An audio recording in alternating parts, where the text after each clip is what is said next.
이제 두 번째, SAT 퀘션인데 일단은 굉장히 중요한 게 뭐냐면 자 도대체 우리가 SAT 퀘션을 갖다 우리가 어떻게 구분을 하고 어떤 식으로 풀 것이냐 이제 보면 알겠지만은 그래서 근데 크게 이제 보게 되면 우리가 흔하게 얘기하는 어떤 reading comprehension 그치? 얘와 다음에 writing으로 나뉘지 그치? 그래서 이렇게 reading, writing으로 나뉘는데 이제 보면 알겠지만은 그래서 reading에서는 다시 두 개로 나뉘어. 그래서 첫 번째가 바로 뭐냐면 이제 craft and structure야.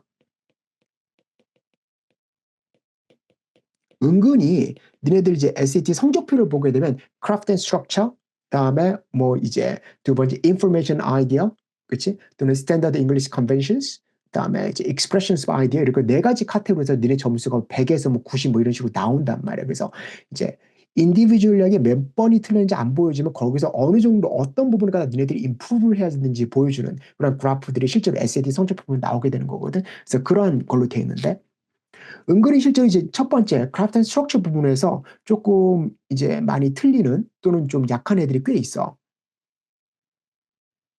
자, 왜 그러냐면 이게 다시 또 세 개로 나뉘거든. 세 개로 나뉘는데 그래서 첫 번째가 바로 월진 컨텍스트지, 그치? 그 단어 문제지. 뭐 월진 컨텍스트 크게 이제 다시 두 가지로 나뉘긴 한데 그건 나중에 얘기를 할 거고. 그래서 이게 실제로 전체 리딩 라이팅 중에서 사실은 문제가 꽤 많이 나와. 하나의 카테고리에서 문제가 제일 많이 나와. 네 문제, 다섯 문제 나오거든. 한 섹션에. 그치? 그래서 27문제씩 두 섹션이잖아. 그치? 그래서 한 섹션에 뭐 네 문제, 다섯 문제가 전체적으로 한 10문제 정도 되는데 실제로 이제 굉장히 큰 비중이 돼. 거의 20% 이상 되는 부분이고 그리고 이게 단순히 단어 문제가 아니라 어떤 아이디어의 어떤 그 로지컬 커넥션이라든가 또는 인퍼런스 얘기도 나오고 뭐 이런 거기 때문에 좀 이제 굉장히 많이 그 이제 컬리지 보드에서 공을 들인 문제들이 꽤 많이 나와. 그렇지? 그래서 월진 컨텍스트 문제가 이제 첫 번째 있을 거고 그 다음에 이제 두 번째가 structure and purpose라는 문제야.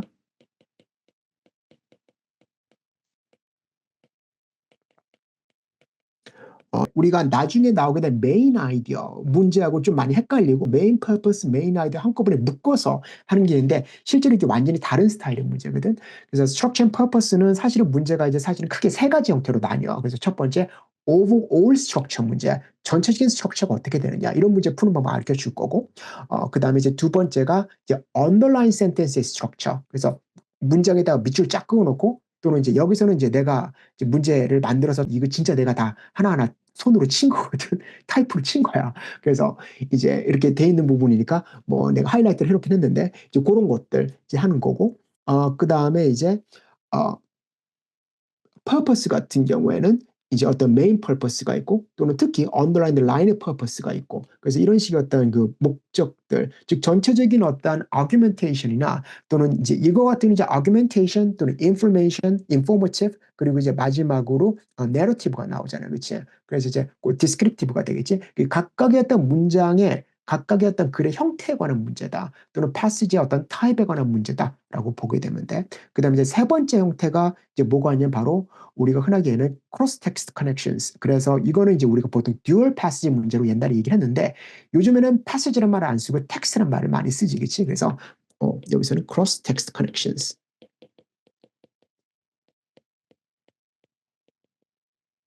이 문제가 역시 이것도 이제 문제 형태를 보게 되면 크게 세 가지 형태로 나뉘어. 그래서 첫 번째가 뭐냐면 일종의 어떤 both question이 있고, 그다음에 두 번째가 이제 텍스트 1과 텍스트 2, 이 두 가지가 한꺼번에 다 얘기하는 거, agree하는 것들. 그다음에 두 번째는 이제 perspective question이라고 해서 텍스트 2의 author나 또는 텍스트 2에 나오게 되는 어떤 리서처가 텍스트 1의 어떤 특정한 아이디어에 관해서 어떻게 생각할 거냐 이런 식의 어떤 assumption, inference가 요구하는 문제지, 그렇지?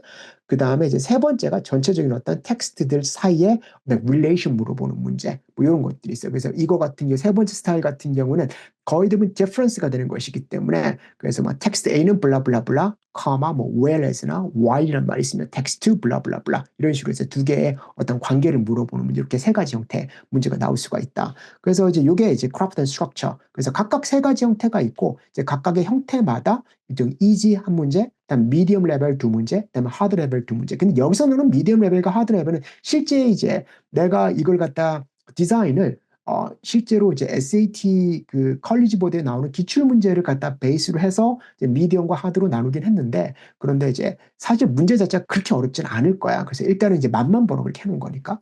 다음에 이제 두 번째가 이제 인포메이션 아이디어 문제지, 그치?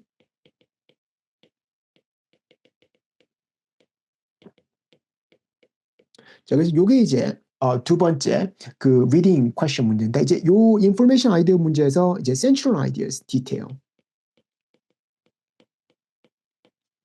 가장 일반적인, 그리고 우리가 흔하게 리딩하면은 가장 많이 나오는 문제다라고 보면 돼.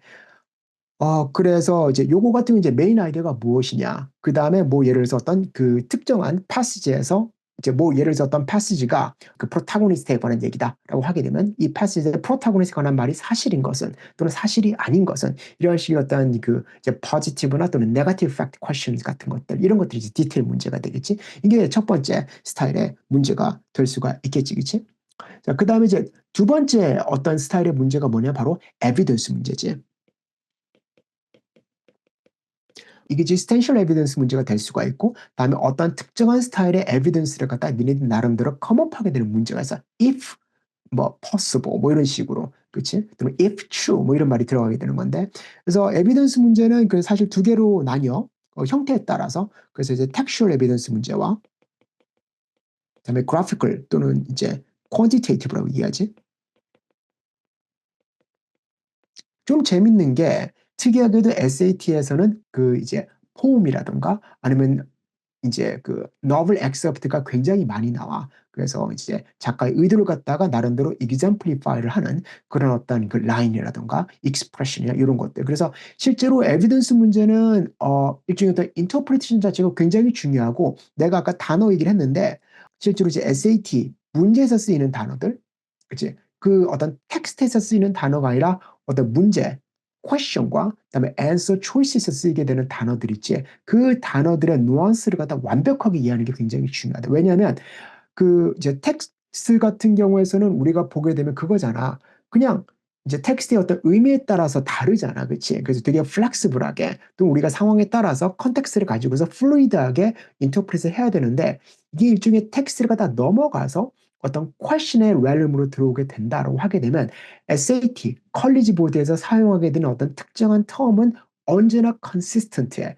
그게 달라지는 순간 문제의 어떤 뭐에서 신뢰성이 떨어지기 때문에 무조건 그건 이제 지키는 경우거든. 그래서 이제 그런 것들을 갖다 이제 우리가 이해를 해야만이, 이게 그냥 내가 단순히 알고 있는 어떠한 그런 텀과 일반적으로 쓰는 텀과 그다음에 SAT라는 특정한 유닛 안에서 쓰여지는 텀들이 다르기 때문에 이제 그런 것들 우리가 이해를 할 수가 있어야만이 이게 잘 풀 수가 있다. 그래서 요것들, 그다음에 quantitative evidence 같은 경우에는 우리가 흔하게 얘기하는 어떤 그래프라든가 아니면 테이블 많이 나오지. 그래서 그거 가지고서 true, false 고르거나 아니면 어떤 스코프 안에 데이터 스코프 만들어내는 경우, 요게 있는데 이게 사실은 어렵지는 않거든. 요 문제가 어렵지는 않아. 나름대로 이제 그렇게 굉장히 막 하드하고 굉장히 머리 아픈 문제는 안 나와. 근데 얘네가 시간이 많이 걸려. 왜냐면 꼼꼼하게 체크를 해봐야만 돼. 이게 얘네들도 문제를 내는 게 데이터에 뻔히 나와 있는 것만 해야 되는 것이기 때문에 문제 난이도를 갖다가 어렵게 만들기가 쉽지 않다는 거를 그 컬리지 보드도 알고 있거든. 그럼 이걸 갖다가 나름대로 좀 이제 챌린징하게 만들기 위해서 어떻게 해야 되겠어? 말장난하는 게 굉장히 많아. 그래서 하나하나 꼼꼼하게 다 보드로 만들어 놨어. 이게 그렇기 때문에 이제 우리가 나중에 얘기하겠지만 어떤 타이밍 또는 우리가 어떻게 시간을 갖다가 디스트리뷰션을 해야 되는지, 이제 거기에 관한 부분들도 이제 조금 우리가 얘기를 할 거야. 그래서 요거가 있고, 그리고 이제 세 번째, 이거 이제 실제로 은근히 내가 이제 수업을 하거나 할 때 애들이 좀 많이 약한 부분 중에 하나거든. 이게 뭐냐, 바로 inference question이야. 그래서 conclusion drawing 하는 거지, 그치? 그래서 뭐 예를 들어서 이제 뭐 thus 해놓고 줄 쫙 그어놓고 뭐 therefore 줄 쫙 그어놓고, 그래서 앞에 일종의 어떤 디테일들이 다 나와 있고, 그 다음에 여기서 이제 우리가 가장 reasonable한, 그리고 이제 어떤 그 scientifically하게 또는 logically하게 correct한 conclusion을 갖다 어떻게 뽑아낼 것이냐, 뭐 이런 inference 문제들, 이 세 가지 형태가 나온다. 그래서 여기까지가 이제 reading question이다. 자, 그래서 전체적으로 해서 이런 전 reading question 자체가 결국 어떻게 되는 거냐, 한 총 27문제 중에 14문제나 15문제 정도 나와. 그치? 한 섹션당. 그래서 이제 토탈 한 27문제 정도 나오게 되고, 그래서 요렇게 이제 리딩 퀘션이 있고.